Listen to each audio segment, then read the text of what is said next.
defeated, and any use of nuclear weapons would be met with a response that would be effective and overwhelming. This is in Asia this morning on his first overseas trip in his new role. He will try to reassure Japan and South Korea, two of the United States' strongest allies, and he will reassure them on America's commitment to the region. Mattis met this morning with top leaders in Seoul, South Korea. Our Adriana Diaz is there. Adriana, good morning. Good morning. By choosing to come to South Korea first, Secretary Mattis's message is clear. America first does not mean backing out of East Asia. And on the top of his agenda here is the rising threat from North Korea. Secretary Mattis's first offering of assurance to South Korean leaders was an extended hand. A stalwart ally, South Korea is now uncertain about its standing with America. We defend South Korea. We defend Saudi Arabia. We defend countries. They do not pay us what they should be paying us. President Trump's campaign rhetoric sent jitters through the region and is at odds with statements from his new defense secretary. Our new administration inherits a very strong, trusted relationship between our two countries, and it's our commitment to make it even stronger.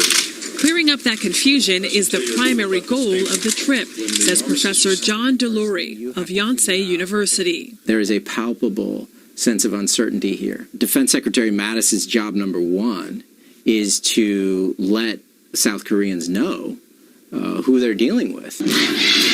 Mattis is expected to focus talks on containing an increasingly aggressive North Korea. The country's capabilities keep growing. Kim Jong-un recently warned they'll soon be ready to test launch a long-range missile capable of hitting the U.S. Nowhere are the high stakes clearer than here on the border between North and South Korea, where soldiers stand at the ready for confrontation. And recent provocations from across the border in the north are straining this already tense situation. That tension is felt just 35 miles south in Seoul. North Korea is probably watching Trump and looking for opportunities to cause problems, this woman told us. Professor Delury agrees. Once they get a read, especially on where the Trump administration is going, then they're going to start acting on whatever their counter strategy is. To defend against North Korea, Secretary Mattis reiterated America's commitment to installing a controversial anti-missile system here known as THAAD. Friday, he goes to Japan to meet with the Prime Minister. The two are expected to discuss American troops based there, as well as a rising China.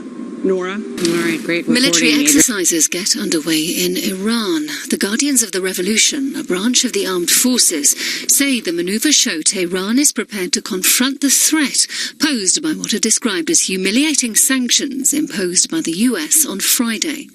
Tehran carried out a missile test on January the 29th. On a visit to Japan, US Defense Secretary Jim Mattis is clear. This is the single biggest state sponsor of terrorism in the world. And I think it is wise to make certain that Iran recognizes that what it is doing is getting the attention of a lot of people. And we have a responsibility, along with the rest of the nations that want to maintain stability, to be absolutely clear with Iran in this regard.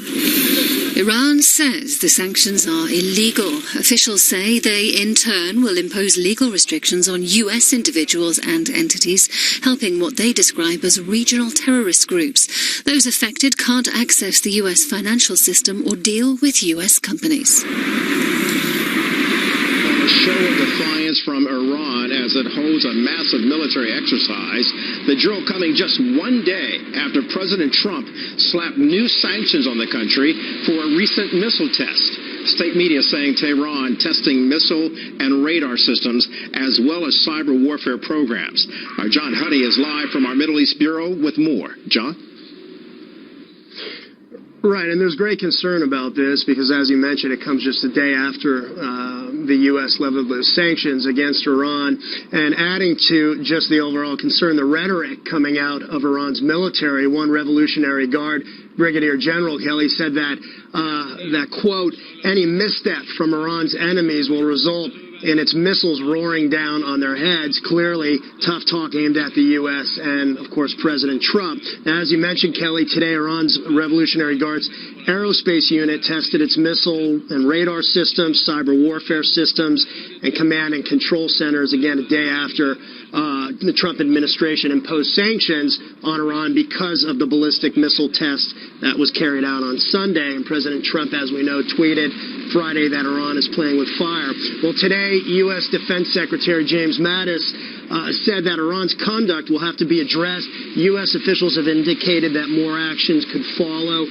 We don't have specifics, so we're waiting on that. But the Secretary also said that Iran is the single biggest state sponsor of terrorism in the world. Still, he said that despite the recent tension with Iran, he doesn't think it warrants an increase in the number of U.S. forces in the Middle East.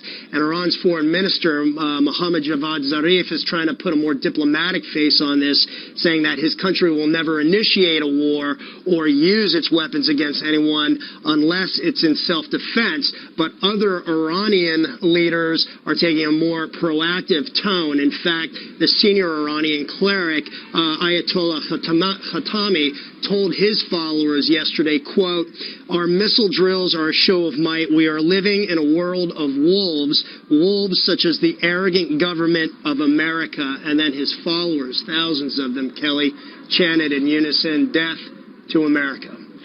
Kelly. That's disturbing. John, thank you for that Do report. you respect Putin? I do respect him. Do you? But Why? Well, I respect a lot of people, but that doesn't mean I'm going to get along with him. He's a leader of his country. I say it's better to get along with Russia than not. And if Russia helps us in the fight against ISIS, which is a major fight, and Islamic terrorism all over the world, Right. major fight, that's a good thing. Will I get along with him? I have no idea. It's very He's a possible killer, I though. won't. Putin's a killer. A lot of killers. We got a lot of killers. Why, you think our country's so innocent? First. A new world order. Presidential decrees cascading from President Trump's pen. Iran is holding a military exercise on Saturday to test its missile and radar systems. This comes a day after U.S. President Donald Trump's administration imposed sanctions on Tehran for its recent ballistic missile test. Iranian state news agencies reported that homemade missile systems, radars, command and control centers, and cyber warfare systems will be tested in the drill. Trump's national security advisor, Michael Flynn, said Washington was putting Iran on notice over its destabilizing activity. And Trump tweeted Tehran was playing with fire.